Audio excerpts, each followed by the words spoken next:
Hello friends, मैं doctor Savita Kumari, senior obstetrician and gynaecologist, accord super speciality hospital, sector 86, greater Faridabad.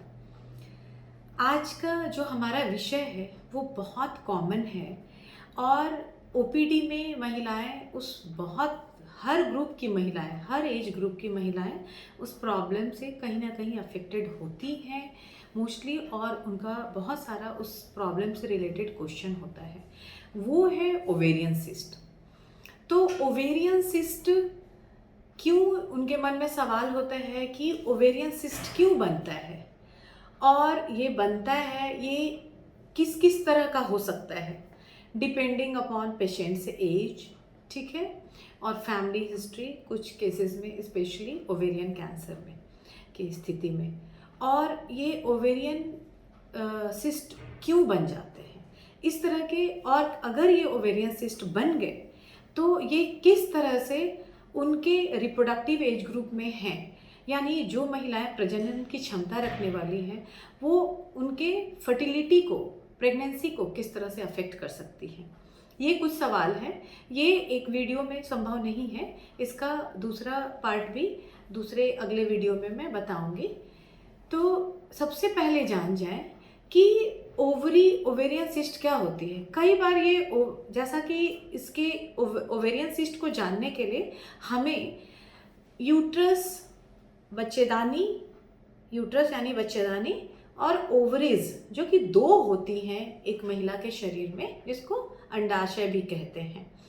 तो ये ovary, uterus होता है, uterus से गर्भाशय नली जुड़ी होती है जिसको फलोपियन ट्यूब्स कहते हैं, ये भी दो होते हैं, और वो दोनों तरफ से क्लच की तरह ऐसे उनके फिम्ब्रियल एंड होते हैं, हाथ की तरह। उसी के पास ओवरी होती है और हर महीने ऑल्टरनेट करके कभी राइट ओवरी में कभी लेफ्ट ओवरी में एग बनता है। वो एक का सिलेक्शन होता है। जब पीरियड स्टार्ट होता है वहाँ से हम शुरू करें तो 4-5 दिन पीरियड के बाद से एग बनना शुरू होने लगता है। बहुत सारे एग्स इकट्ठे वो बनना शुरू होते हैं, लेकिन उसमें से एक एग का सिलेक्शन होता है, इसको oocyte कहते हैं, और ये फाइनली मैच्योर होता है। मैच्योर एग कहने का मतलब है कि ऐसा एग का इतना साइज, इतनी क्षमता, जब वो रिलीज हो तो फैलोपियन ट्यूब उसको ले, और उसी टाइम अगर फिजिकल रिलेशन बने हस्बैंड से या पार्टनर से तो वो स्पर्म आके उसमें फर्टिलाइजेशन हो और गर्भधारण होता है। तो ये एक नॉर्मल साइक्लिकल फेनोमेनन हो गया, ठीक है। अब क्या हो गया कि कभी कभी क्या होता है, और ओवरी में जो सिस्ट होते हैं, वो सिस्ट क्या होता है कि वो एक सिस्ट है और उसके चारों तरफ पानी की छोटी सी थैली होती है। वो थैली जो होती है, वो थैली रप्चर होती है और रप्चर होकर एग रिलीज होता है। कभी कभी क्या होता है कि जो एग है उस थैली के अंदर ये रह जाता है, ये रप्चर नहीं होता है, तो उसका साइज बढ़ जाता है, तो इसको फंक्शनल सिस्ट कहते हैं। और कभी कभी क्या होता है कि उस फॉलिक्यूलर सिस्ट से, फॉलिकल से वो एग रिलीज हो गया, और उसके अंदर क्या हो गया, जिस थैली से वो रिलीज हुआ फॉलिकल से, वो थैली के अंदर ब्लड क्लॉट जमा हो गया, उसको कॉर्पस ल्यूटियल सिस्ट कहते हैं। ये साइज में ब्लड की गठान जैसी बन जाती है। तो ये जो दोनों हैं, ये मोस्टली टाइम के साथ विथ हार्मोनल इन्फ्लुएंस ये रिग्रेस हो जाते हैं, और कई बार इनको फंक्शनल सिस्ट कहते हैं। यानी कि वो थोड़ा सा नॉर्मल जो फेनोमेनन होना था, हर साइकिल में होता है, एग रिलीज का प्रोसेस, फिर प्रेगनेंसी, एग का स्पर्म से मिलना और प्रेगनेंसी होना, या फिर उसका डिजेनरेट हो जाना और नेक्स्ट मेंसेस की तैयारी होना, ये उसके अलावा थोड़ा सा डेविएशन हो जाता है तो फंक्शनल सिस्ट बनता है। फंक्शनल सिस्ट तो हमने जाना कि दो प्रकार का होता है, एक फॉलिक्यूलर सिस्ट होता है, ठीक है, बेनाइन फॉलिक्यूलर सिस्ट होता है, दूसरा क्या होता है, कॉर्पस ल्यूटियल सिस्ट होता है। ये अब इसका क्या होता है कि कभी कभी ये वेग पेन के साथ प्रेजेंट कर सकता है, क्योंकि ओवरी जो है थोड़ा यूट्रस के पीछे होती है और एक फोसा में होती है, वो पेरिटोनियल लाइनिंग होती है, तो पेरिटोनियम इरिटेशन होता है उसके साइज के बढ़ने की वजह से, तो थोड़ा बहुत वेग पेन होता है। लेकिन उसमें हमें क्या करना है, पेन अगर होता है तो इमिडिएटली आपको डॉक्टर से मिलना तो है। डॉक्टर आपको बताएंगे कि ये फंक्शनल सिस्ट है और ये धीरे धीरे टाइम के साथ अपने आप खत्म हो जाएगा।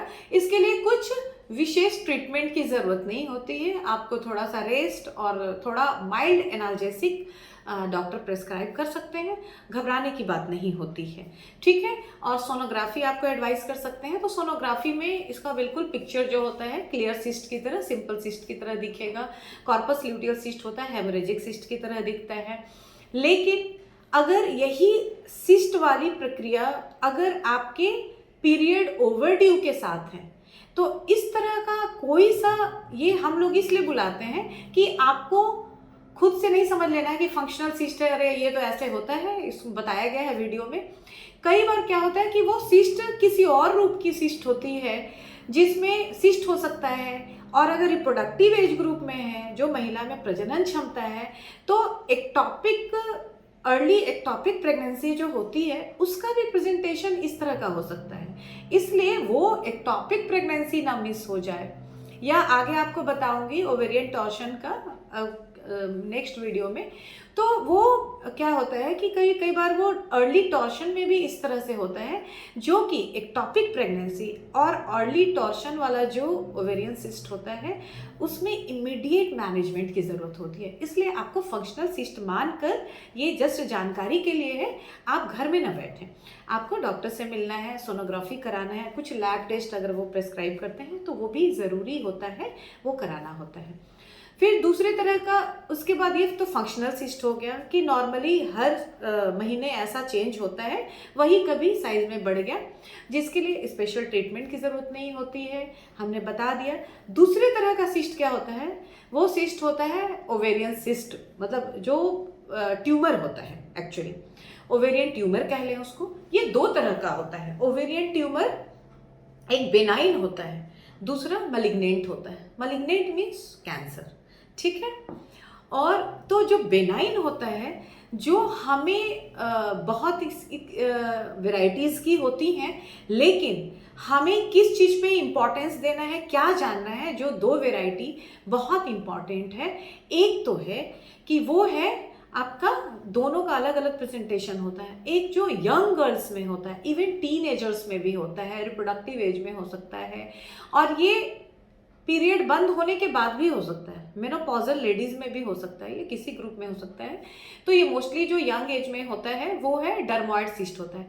डर्मोइड का क्या है, ये जो एम्ब्रियोलॉजिकल सेल्स का रिमेनेंट कुछ रह जाता है ओवरी में, उसी से ग्रो करते हैं, जो कि कई बार होता है उस डर्मोइड सिस्ट में, इसलिए टीथ भी दिखते हैं, बोन्स दिखते हैं, हेयर्स दिखते हैं, और हेयर स्किन का सिबेसियस ग्लैंड, जिससे हमारा त्वचा तैलीय होता है, वो ग्लैंड भी होता है, उसकी वजह से उसमें पीले पीले पदार्थ भी जमा हो जाते हैं, फैटी चीजी मटेरियल जमा हो जाता है, तो वो डर्मोइड सिस्ट है। डर्मोइड सिस्ट का क्या होता है कि आपको पेन ज़्यादा होगा, फंक्शनल सिस्ट की तरह नहीं होगा, यंग एज में ऑनसेट होता है, और ये बहुत ज़्यादा पेन होता है, ठीक है। इंटरमिटेंट पेन हो सकता है इसमें नॉजिया, वॉमिटिंग, पेरिटोनियल इरिटेशन से, जैसे नॉजिया, वॉमिटिंग, फुलनेस, इस तरह का भी सिम्टम आता है। तो आप आएंगे, अल्ट्रासाउंड कराते हैं हम, इमीडिएटली अल्ट्रासाउंड करा के देखते हैं कि इसमें टीथ और हेयर्स ये सब भी दिख रहे हैं, ये डर्मोइड सिस्ट है, ठीक है।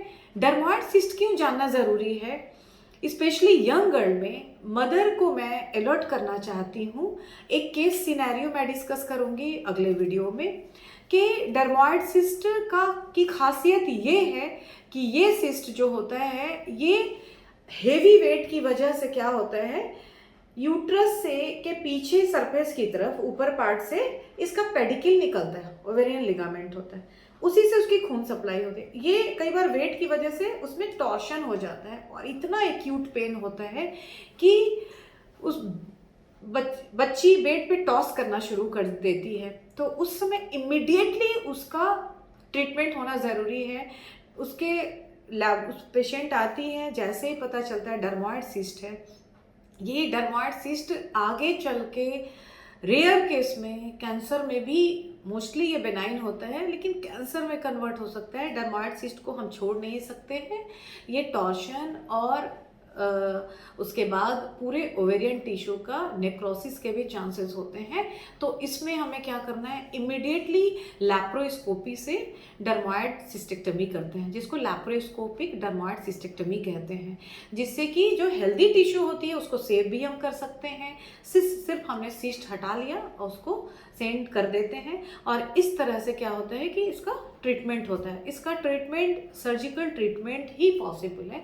तो इस तरह का कुछ भी होता है तो ओवरी को बचाने के लिए, क्योंकि ओवरी एक का सोर्स है, फर्दर फर्टिलिटी उसी से अफेक्टेड होनी है, तो ovarian tissue, healthy ovarian tissue को बचाने के लिए और सिस्ट की वजह से जो भी परेशानी हो गई, अगर वो टॉर्शन होता है तो फिर क्या होता है कि रप्चर हो जाता है।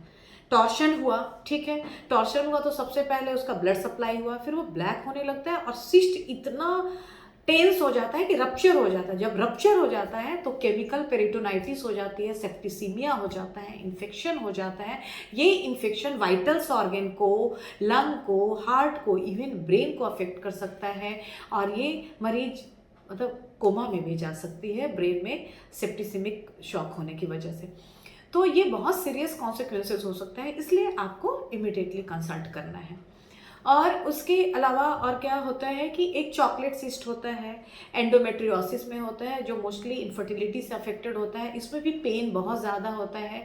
क्या होता है कि हर महीने जो यूट्रस की लाइनिंग से जो ब्लीडिंग होती है, वही लाइनिंग ओवरी में रह जाती है। तो ओवरी में अंदर अंदर ही हर महीने जैसे पीरियड होते हैं तो अंदर ही अंदर ब्लीडिंग होती है, लेकिन वो ओवरी के अंदर है, बंद है, वो निकल नहीं पा रहा है, वेजाइनल ब्लीडिंग के थ्रू नहीं निकल पा रहा है उसका। तो वो क्या बन जाता है, धीरे धीरे ब्लड जमा होते होते ब्लड ओल्ड ब्लड हो जाता है, और वो ओल्ड ब्लड में केमिकल रिएक्शन होने से ऑल्टर्ड कलर का हो जाता है, वो चॉकलेट की तरह दिखता है उसका जो कंटेंट होता है, इसीलिए चॉकलेट सिस्ट कहते हैं। इसमें भी फर्टिलिटी प्रिजर्व करने के लिए इमिडिएटली सर्जरी की ज़रूरत पड़ सकती है, और कई बार इंजेक्टेबल्स हम लोग हार्मोनल इंजेक्शंस देते हैं या हार्मोन देते हैं, उससे भी अगर छोटे साइज का है तो ट्रीटमेंट पॉसिबल है। और तीसरी वैरायटी जो होती है ओवेरियन ट्यूमर की, वो कैंसरस है। ओवेरियन कैंसर एक बहुत वास्ट चीज़ है, उसके लिए बाद में अलग से वीडियो में आपको जानकारी दूंगी। तो आज हमने जाना कि सिस्ट क्या है, ओवेरियन सिस्ट क्यों बन जाता है, क्यों ये इम्पॉर्टेंट है, कितना इमिडिएटली आपको डॉक्टर गायनेकोलॉजिस्ट के पास रश करना है, और उसका क्या बेसिक मैनेजमेंट होता है। तो आज की इसी जानकारी के साथ फिर मिलेंगे एक नई जानकारी के साथ। तब तक के लिए धन्यवाद।